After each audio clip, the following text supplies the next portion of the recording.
Chapter 4. Curdie's Father and Mother. The eyes of the fathers and mothers are quick to read their children's looks, and when Curdie entered the cottage, his parents saw at once that something unusual had taken place.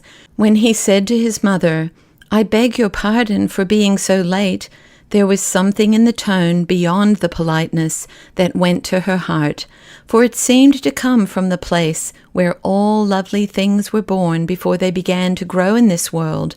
When he set his father's chair to the table, an attention he had not shown him for a long time, Peter thanked him with more gratitude than the boy had ever yet felt in all his life.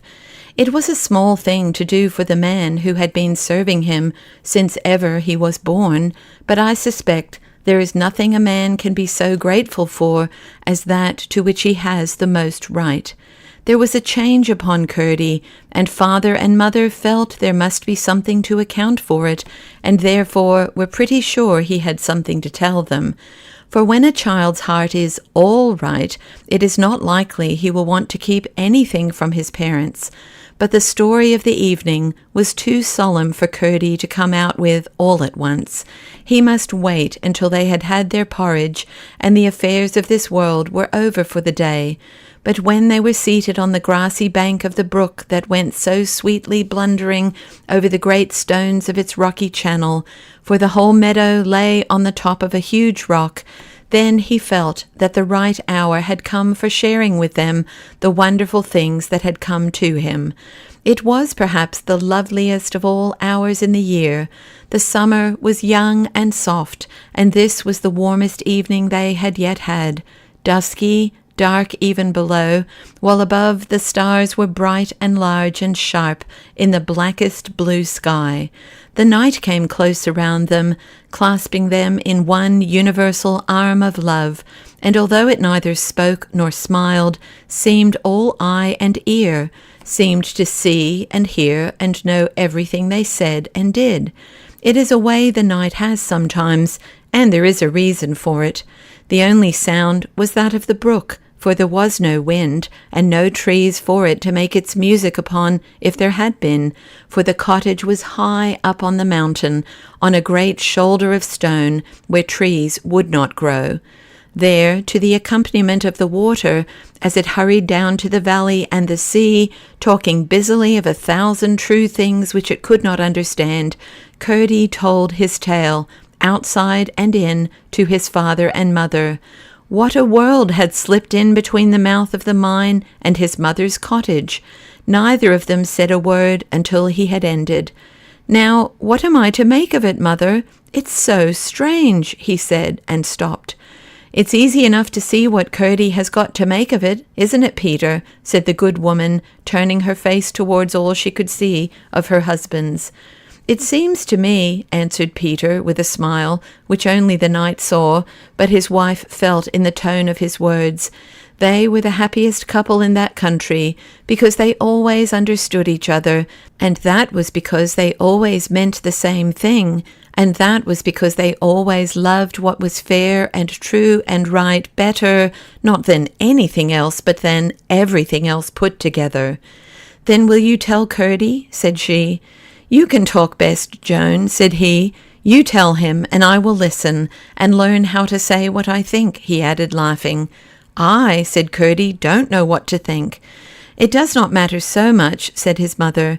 "If only you know what to make of a thing, you'll soon enough know what to think of it. Now, I needn't tell you, surely, Curdie, what you've got to do with this." "I suppose you mean, mother," answered Curdie, "that I must do as the old lady told me?" "That is what I mean. What else could it be? Am I not right, Peter?" "Quite right, Joan," answered Peter, "so far as my judgment goes. It is a very strange story, but you see, the question is not about believing it, for Curdie knows what came to him.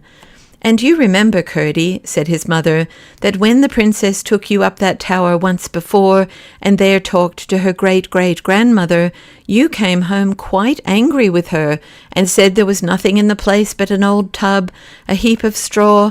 Oh, I remember your inventory quite well.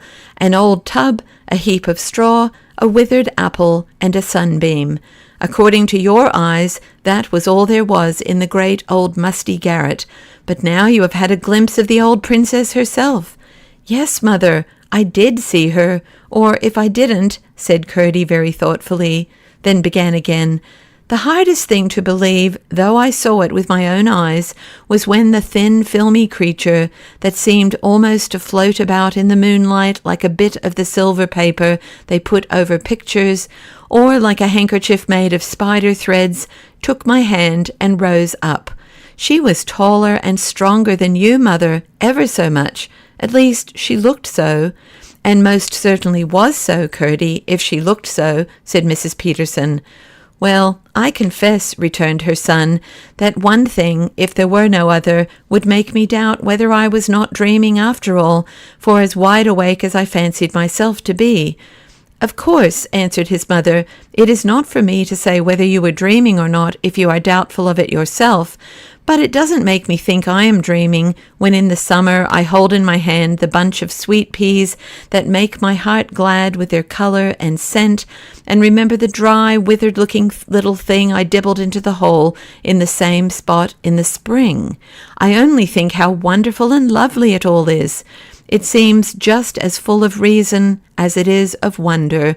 How it is done, I can't tell, only there it is. And there is this in it too, Curdie, of which you would not be so ready to think, that when you come home to your father and mother, and they find you behaving more like a dear good son than you have behaved for a long time, they, at least, are not likely to think you were only dreaming."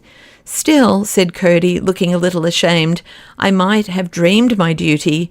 "Then dream often, my son, for there must then be more truth in your dreams than in your waking thoughts. But however any of these things may be, this one point remains certain. There can be no harm in doing as she told you. And indeed, until you are sure there is no such person, you are bound to do it, for you promised." "It seems to me," said his father, "that if a lady comes to you in a dream, Curdie, and tells you not to talk about her when you wake, the least you can do is to hold your tongue." "True, father." "Yes, mother, I'll do it," said Curdie. Then they went to bed, and sleep, which is the night of the soul, next took them in its arms and made them well. Then they went to bed, and sleep, which is the night of the soul, next took them in its arms and made them well.